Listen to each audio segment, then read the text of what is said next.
you started the show, like what was your main purpose for this, and why do you think podcasting was your medium?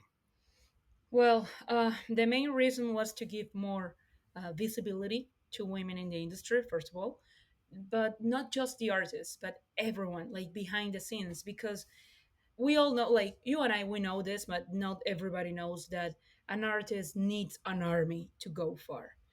To answer your question of why podcast, I would like to give you, I don't know if this is like some context or maybe just like a fun fact about myself, because it's like very interesting that it is a podcast. It's interesting for me because I grew up having a bit of a trauma with my voice.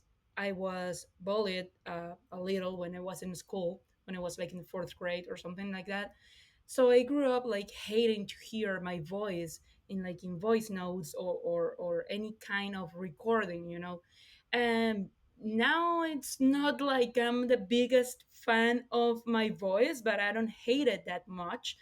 And this happened when I moved from a different department and the company that I work for, a company that you know very well. uh, Yes.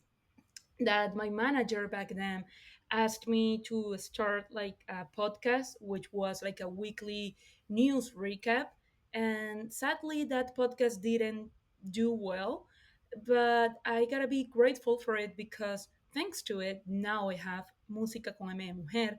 And as I said before, thanks to this podcast, like now I don't hate my voice as much. And I think like I'm finally like beating that fear of being in front of a microphone, and I do tolerate hearing my voice just a little bit now. But to answer your question of why a podcast, there wasn't a podcast in either English or Spanish that focused only on highlighting women in the music industry, as you said before, especially not one that covers everyone from engineers to artists. At least not when I started the podcast.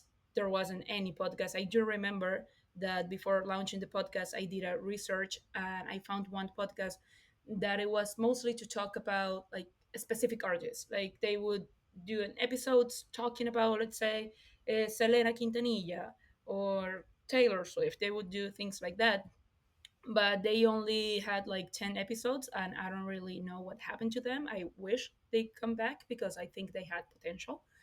And after I launched my podcast, some people, like some women in other countries, they have come to me letting me know that I inspire them to start creating more um, content about women in the music industry.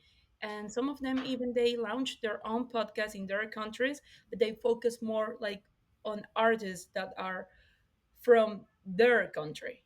So to me, the reason why I choose like a podcast to support women in the music industry is because it's a format that works for me because this is an independent podcast.